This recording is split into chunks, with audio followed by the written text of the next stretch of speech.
Right, good afternoon, people. So this is going to be your last poem that we're going to look at directly.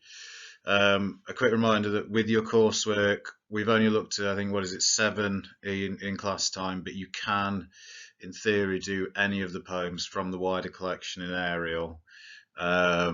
So, you know, there's plenty of resources out there, and when you're drafting and things, you can always ask about the other ones as well if you choose not to do one of these. In terms of Daddy, what we need to look at, we need to kind of establish the contextual background for it, because that kind of helps give us a link into the kind of some of the other texts. But just remember, you have to be careful with putting too much context into this one because you're only being marked on AO1 and AO2.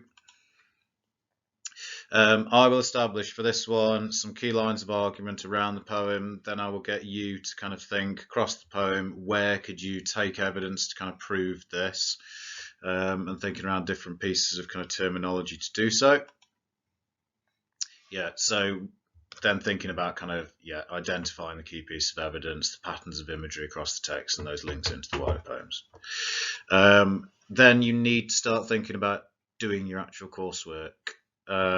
It's only the draft, remember, but it does need to be a full draft. I will give you a guidance sheet that goes with this one, that will allow you to kind of work out a bit around it, okay? Right, okay, so the first thing that you need to think about with Plath and Daddy, as I say, don't go too far into the context. You don't need to keep saying that this is Plath, but understanding this context will help you understand the poem as a whole and then kind of be able to talk about it essentially. So the first thing you need to do some research around is the Electra complex. The other thing I think I'll add to that, if you just have a research around, and I know you've already done various bits of research around Plath, but go back over any notes, just do a quick research around Sylvia Plath's relationship with her father, his background, so a little bit around directly her and her father, but also around the Electra complex. Okay, so have a look for that, spend about kind of, I don't know, 15-20 minutes researching around it, and then we'll go over it in a moment. So pause me there. Right, okay, so you should hopefully find kind of details around kind of Plath's father. Although they're living in America, her father is of kind of German descent. We have kind of, I say, briefly talked about this before. She loses her father when she's very young, and this has a kind of continual effect on her life. And we can kind of link it into the idea of the Electra complex. She actually kind of directly applies the Electra complex to herself.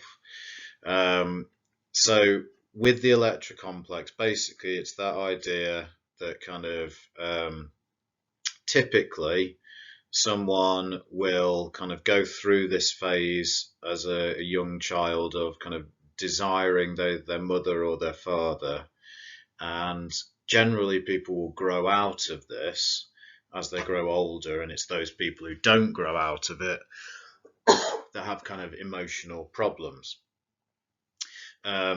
So Hamlet, who has not grown out of his kind of Oedipal complex, is possibly one of the kind of root causes of his suffering, of his kind of angst. Now, Plath says essentially the same thing happens to her.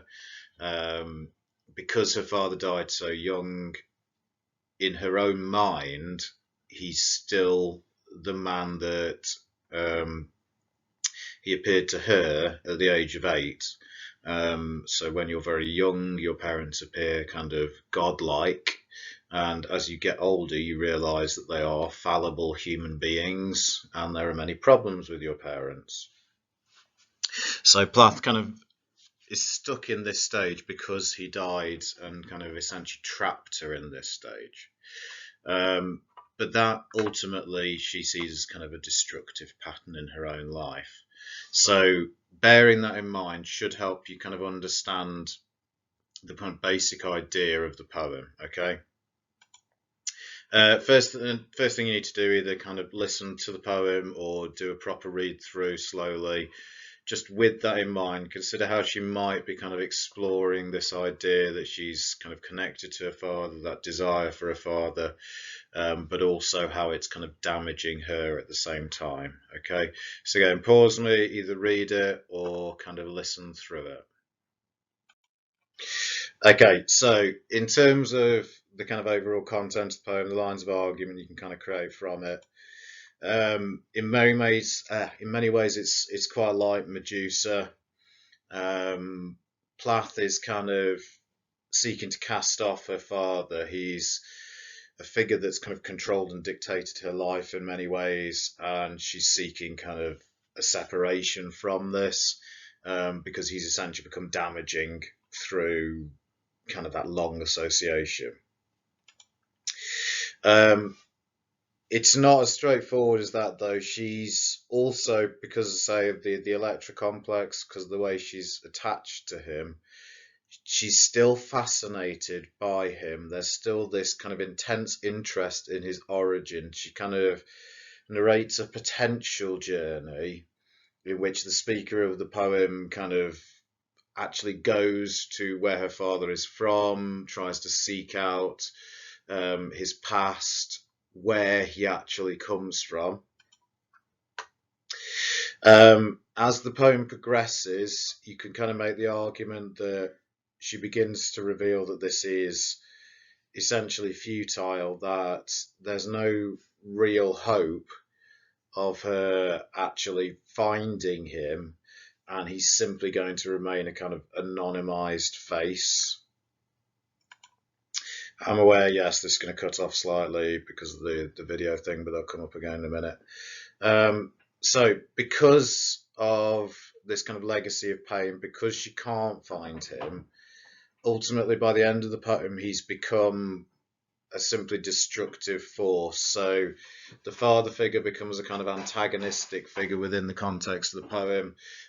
He's simply destructive. And yeah, you simply want to kind of think here how she mixes the imagery of adoration with that imagery of kind of the domination and the pain. Okay. So essentially what we're going to do, we're going to use these as our lines of argument. We'll take each one at a time, and you want to kind of look at the poem. You're not just looking at a section of the poem, you're looking through the whole poem. There are certain points that you can kind of see cutting across the whole thing, but you can choose your various bits of evidence that go with it. So we're going to start off with our first one. So I want you to look back over the poem, and I want you to kind of find me evidence of either where she's seeking to cast him off, or where he's kind of presented as a figure that's kind of in the past controlled and dictated her life. He's become a figure of control within this kind of poem. Okay. So pause me now. I'd spend kind of 5-10 minutes picking out images and kind of techniques from across the poem that does this. Okay, so with this one, I would say the first couple of stanzas are kind of key, and then there's a couple of other bits we'll maybe talk about as we kind of go through. That kind of initial denial, you do not do anymore. Now, you've got the kind of repetition within this, that repeated kind of negation within it, and the time reference anymore, that kind of tense identifier here, where it kind of suggests she's coming to a realization within this poem. And she then kind of continues this. We've got the black shoe image in which I've lived like a foot. Now, the black shoe image maybe suggests something of the formal occasion about it, and also something that's kind of seemingly there for protection, but in reality is being kind of quite constricted over her. And there's a sense of her kind of constricted in other ways, especially in terms of her kind of voice and sound as we go through the poem. So if you take the last line, that first stanza, barely daring to breathe or a chew. Now you can talk about the kind of sound patterning, the phonology here.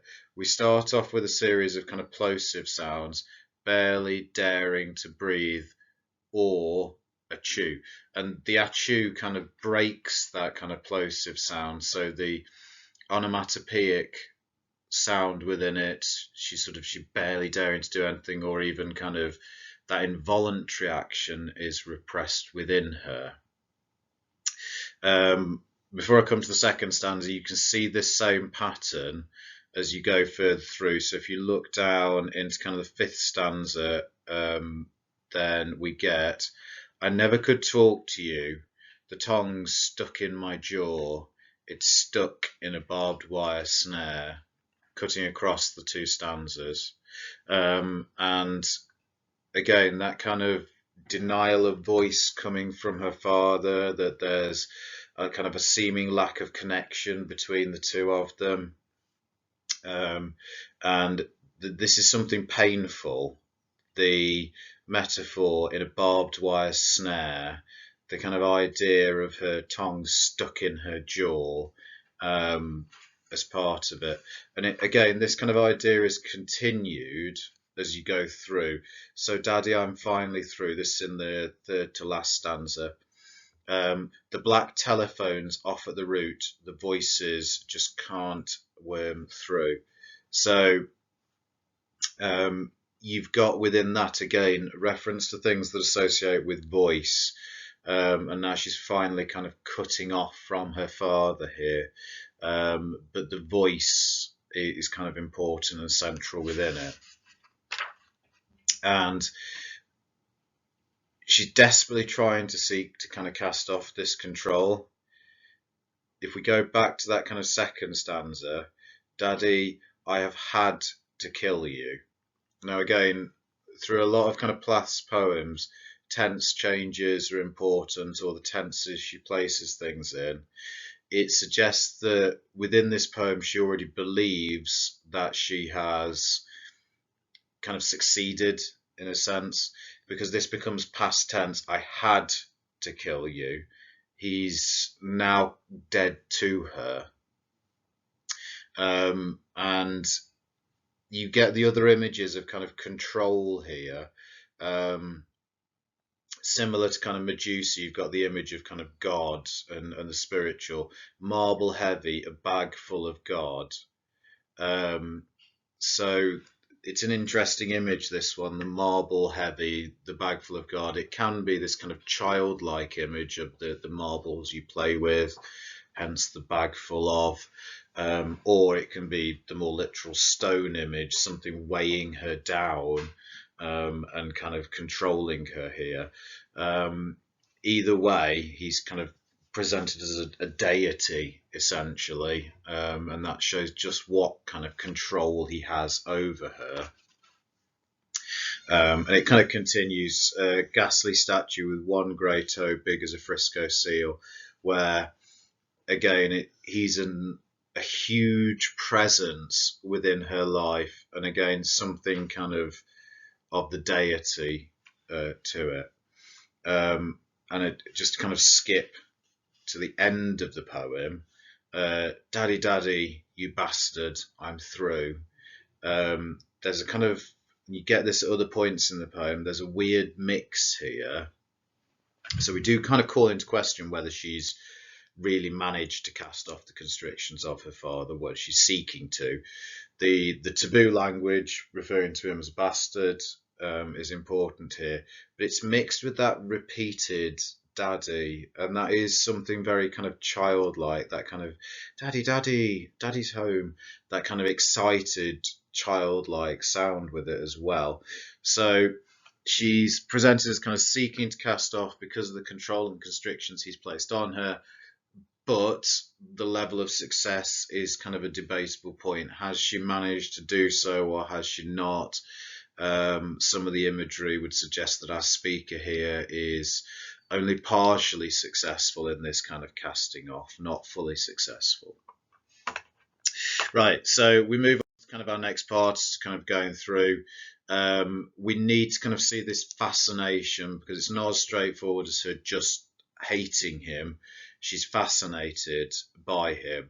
So consider kind of, especially the middle sections of the poem, from the kind of um, dun, dun, dun, dun, dun, from kind of the fourth stanza around there, where there it builds up this image of her as kind of seeking after his origins. How does she do that within the poem? So again, pause me, spend some time looking at it, see what you can draw out in terms of kind of looking after the kind of bits around that. Okay. Okay. So with this one, I just kind of told a lie to you. You can kind of start it off with the third stanza. She talks about a head in the freakish Atlantic where it pours bean green over blue in the waters off of beautiful Norset. Now, this does kind of set up a semi-autobiographical element to the poem in the Norset is the kind of area of the sea near to Massachusetts, so near to where she is living in America. And the Atlantic is obviously kind of the separating ocean across. So, sorry. And it's that kind of separating ocean between her old world and her new world, essentially. So the Atlantic, it pours bean green over blue in the waters off beautiful Norset. So she's starting to look from that kind of American setting. I know she's living in England at this point, but she's kind of imagining herself as more of a child, and across to the European setting where her father is from. And she says, I used to pray to recover you. And again, this is placed in the past tense. She's using the religious imagery, so that kind of praying to recover. And she's sort of seeking to recover him in the German tongue, in the Polish town, scraped flat by the roller of wars, wars, wars. But the name of the town is common. My Polack friend says there are a dozen or two. So she's kind of imagining, she wants to know where her father is from. She's seeking him in the German tongue in the Polish town, and yet it's hard for her to kind of find him there. There's a sense of her as kind of seeking, but never actually being able to know him from there. And it kind of, the Polack friend, the Polish friend, essentially. You should have come across Polak or Pollack in Hamlet in relation to kind of Fortinbras and Hamlet himself not Hamlet himself, old Hamlet even, fighting the Pollack. And the idea that these towns are common, that she cannot truly find him there. There are sort of several towns named the same thing, so whether she would ever truly be able to replay the steps of her father. But she does want to, at least in her past, put your foot, your roots. So I could never tell where you put your foot, your root.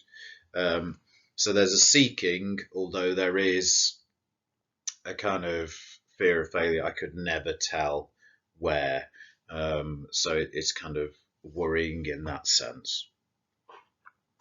Right, as we move through, and there's some bits of this we've already kind of picked up on, even within that section. You want to be able to talk about the fact that there's a futility in this pursuit. So think about where it kind of progresses out from this. We've already had the fact that the towns itself are kind of anonymous and destroyed by the wars as well. We get the reference to the wars, rolled flat by the wars, the wars, the wars. So wherever he was from may have simply been destroyed.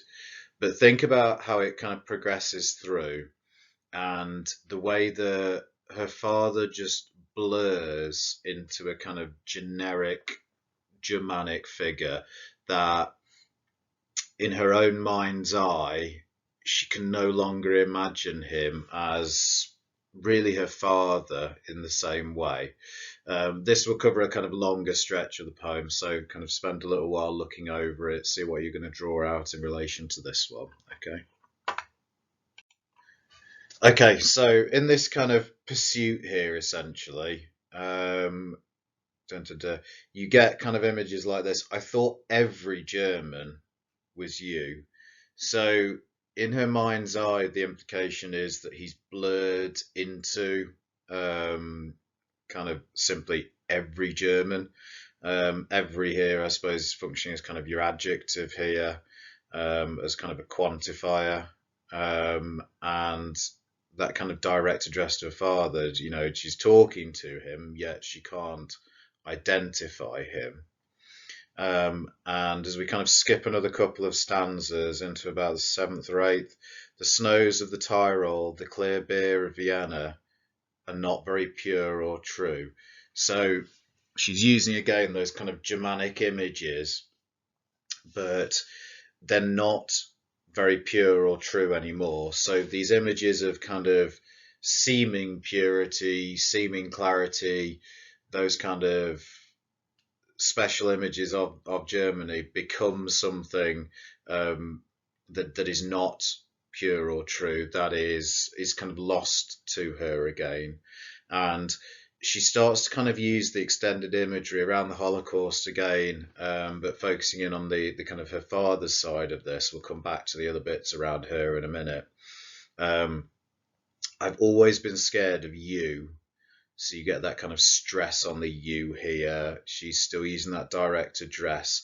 But all he is here, with your Luftwaffe, your gobbledygoo, and your neat moustache, and your Aryan eye, bright blue, Panzerman, Panzerman, oh you, not God, but a swastika. And a couple of times over these kind of stanzas, she uses kind of the run on, the enjambment. And here she's got just those generic German images. The Luftwaffe, the German Air Force, the gobbledygoo implying that she's not even understandable. He's simply become an Aryan man, the neat moustache potentially evoking the image of Hitler. The Panzerman, again, associating him with violent images of Germany. And then you get the OU, then the break and the run on, not God, but a swastika. And again, she's kind of denying the image of him as God, but she's still kind of turning him into a kind of symbol of power here. He's still something that holds sway over her, that continues to kind of disturb her equilibrium, essentially. And within that, as you kind of go down, she sort of talks about how he's become a black man to her, simply a kind of a silhouette, a shadow in her mind, but no less the devil for that. No, not any less the black man who bit my pretty red heart in two. And again, you've got the run on across the stanzas, and he's simply an anonymous figure who, and then you get the image of destruction, of this kind of child being destroyed, bit my pretty red heart in two. And although they're across separate stanzas, you get the rhyme coming in here to kind of intensify this violent image, who too. It's not a kind of full rhyme, but it's still got the rhyme sound on it, and within it. And then as we go kind of slightly further through, you return to this kind of image of the black man again. I made a model of you, a man in black with a Mein Kampf look. So it becomes a kind of Hitler-esque image, a kind of Nazi type image, but again, it's a model of him. It's something that's been constructed in her own mind, but he's simply a man in black. He's anonymous again here within the image, as part of it. So we then kind of go on to the fact he's simply a destructive force in her life. Okay, again, use the whole poem for this. Go back again especially think around, we've talked around him in terms of the Nazi imagery. Think about how she positions herself within this and how that becomes kind of important in showing him as a destructive force within it. Okay, so in terms of that kind of destructive force, you need to kind of think here how she situates herself as a kind of Jew during the Holocaust. So you get kind of reference an engine chuffing me off like a Jew. So this image kind of starts with a simile. She's not directly the Jew at this point, but it's an image of destruction because it's an image associated with the death camps. And it kind of then continues. You get referenced directly these sort of allusions to the death camps, Dachau, Auschwitz, Belsen. And I began to talk like a Jew. I think I may well be a Jew. So you get this kind of transformation from the simile into something more directly, well, rather than even being metaphorical, it's kind of with the introspection, she takes it upon herself. I think I may well be a Jew. So our verb choices here become important. I think I may well be a Jew. And that kind of taking on of the Jewish identity shows just how kind of destructive this is. And she kind of continues it with other victims of the Holocaust. She talks about her gypsy ancestress and my weird look and my tarot pack. I may well be a bit of a Jew. Now, the Gypsies, again, were another group that were kind of essentially the Nazis sought to wipe them out.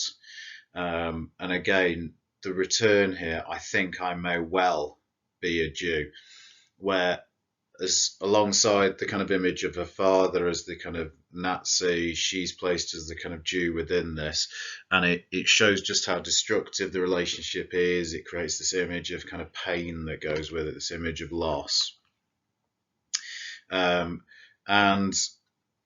it kind of continues as you get at various different points. The kind of image and a love of the rack and the screw, where those kind of imagery of kind of torture devices really suggest the pain that he's kind of putting her through. Now, there's a few other bits that we can kind of draw out here. I'm going to suggest that we kind of move on to the other one here, because there's other bits we can draw out, but we can link him into this idea. He's a focus of adoration, but also of kind of pain here. So where else can you get these kind of images? Take it back to the Electra complex, kind of draw it together here. Where do you see imagery associated with kind of weddings and things like this? Again, have a look at the other images we've not talked about, think how you can potentially just link them in and around this point. Okay, so there are other images to kind of talk about within this. Every woman adores a fascist. Now, this is a kind of interesting one. She's moving away from simply the personal here. It's every woman. So she's kind of maybe implying something through the speaker about the nature of kind of wider female experience here. And they adore a fascist. And you get that kind of incongruous juxtaposition here of that kind of the verb adores and then the object of adoration, the noun in this case, the fascist, which we associate with something destructive and of kind of controlling. And this is kind of furthered, the boot in the face, the brute heart of a brute like you. So you get that repetition 3 times of the idea of the brute, something kind of destructive, something painful, something kind of, really tying her down. But as you go a couple of stanzas later, you do still get the reference to, in her childhood, I was 10 when they buried you. At 20, I tried to die and get back to you. I thought even the bones would do, where the image of suicide returns, but it's a suicide that seeks find her father again, to come back together with him. So it's both a destructive image, but again, it comes back to that idea of adoration, that she'd go to any extent to be with him again. And the kind of following image in the stanza that follow, but they pulled me out of the sack and they stuck me together with glue, and then I knew what to do. So here it's kind of, it becomes a moment of realization with her. She's never the same again after this. She's simply stuck back together with glue. But it does lead to the realization of what to kind of do to kind of create something more destructive out of him. And that's where we kind of come back to this idea: I made a model of you, a man in black with a Mein Kampf look. But again, there's still this attraction element that comes into it. And I said, I do. There's image, the dialogue there suggests something of the wedding. I do, as part of it. As you go into the final stanzas, just to kind of quickly talk around these, if I've killed one man, I've killed two. Now, you don't need to go masses into Ted Hughes here, but it can be viewed as her kind of saying here, especially when she references afterwards, that for drank my blood for a year, 7 years, if you want to know. That does reference the kind of length of time of the marriage, and the time that they were together. And that image of the vampire, but he said he was you, so it also means that her father becomes a kind of vampire figure as well. So it can be both the husband figure that kind of replaces the father, but also the father. Both of them are vampires seeking to kind of take from her, to feed from her, to kind of destroy her. But now we get the kind of, she's managed to break free. There's a stake in your fat black heart, and the villagers never liked you. They're dancing and stamping on you. They always knew it was you. So there's that implication that potentially other people have brought our speaker to a recognition of the origins of her kind of problem and her pain here. They always knew it was you, the villagers, not necessarily literal villagers, her kind of psychologists, psychiatrists, those who brought her to this realization. But something has now allowing her to kind of get away from the image of her father. Okay. I've just run it through around lines of argument here. There's much more you could take. You don't have to follow these lines of argument. There are other ways to kind of develop around the poem, other ways to kind of group features together. Okay. As a last bit though, we do now. So that's the kind of last one that we're doing together, or kind of as together as we can manage to do it at the moment. You now need to kind of really think about your coursework prep and kind of actually carrying out the writing. Now, a few things in relation to this. It's going to count towards your final grade, but it's a draft at this stage. That doesn't mean you can half-arse it. You need to do as good a draft as you can, but at the same time, you don't need to stress as much about it, because it is a draft. You are going to get feedback on this draft that is going to allow you to kind of improve upon it. Okay, so the draft is very important, but it's not, don't kind of hold off doing it because you're worried about it. Just do your best. Give me something that I can actually kind of give you feedback on. Now, in terms of the time frame for this, I'm going to say, well, next Friday as a lesson would be a coursework lesson, writing it. I'm going to want a draft of this 2 weeks from now. So the draft I will want by email, and that draft will come to me on, let's check our dates. So that will make it the 10th of April. Okay, I will want drafts on the 10th of April so that I have chance to kind of mark through them, to give feedback on them, and kind of have them ready to you in plenty of time that you can kind of be working on that redraft, because we want this piece of coursework done this year before kind of running into next year, and it will mean that you are able to redraft and kind of get the redraft done before you start actually drafting your comparative coursework as well, because you don't want to be trying to do two drafts, two different courseworks at the same time. So the timescale for this works nicely to kind of balance them out. Yes, you're doing the content delivery for the other one, but you're not doing the kind of everything for it. Now, just quickly, can I just draw your attention to the sheet I've sent with the email that just gives some advice in relation to the coursework, and I'll just go over just a couple of key points from that quickly, okay? Okay, so just remember the word counts. There is a degree of flexibility, but you can't take the piss with this. I am looking for around about 1,000 words, even at the draft stage. If you give me less than that, you're only doing yourself a disservice. But if you go too much over that, it becomes very difficult to kind of cut it down. So really be aiming for that kind of 1,000 words.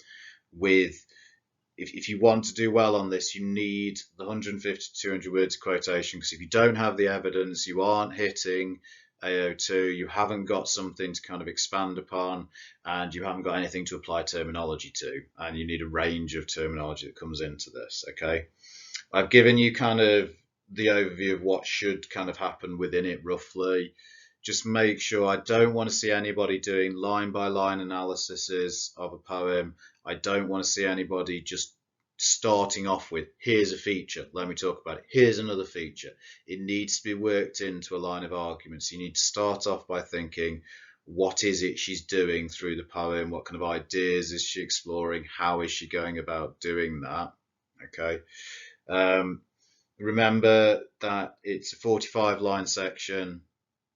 A lot of these poems are under 45 lines, so you can just use the whole thing.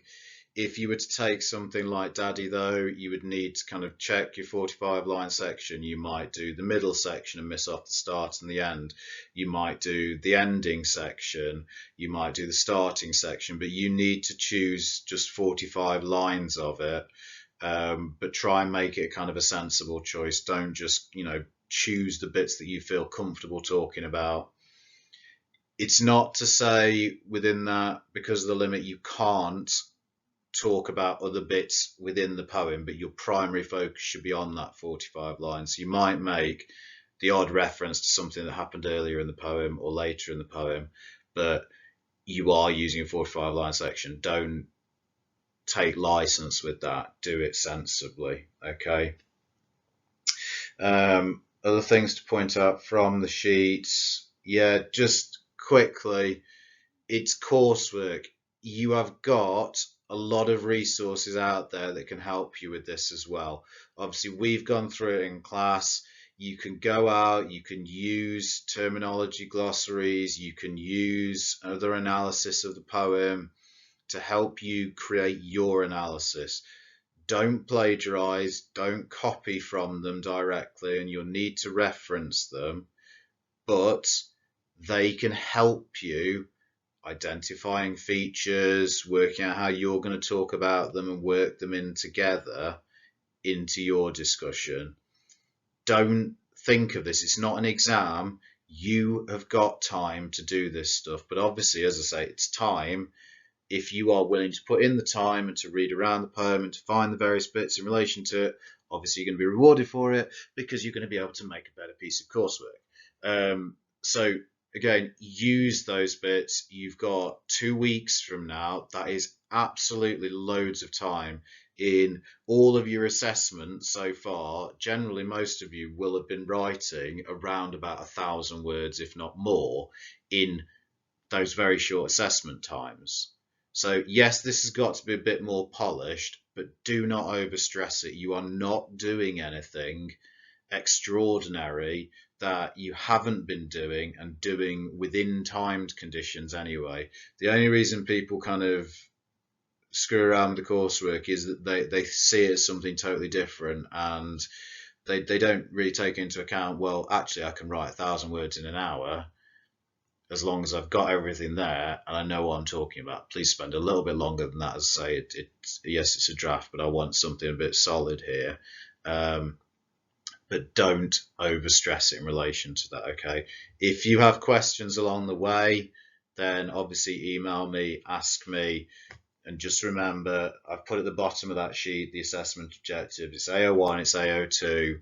You might use some brief context to contextualize it, but try and keep it detached. The speaker, the narrative voice within the poem does this. Don't make it, this is Plath exploring her own life too much. Just keep it to the techniques that are being used, okay? So that's it for this one, people. As I say, any questions, ask me, and I'll answer emails, okay? Thank you very much. Bye-bye.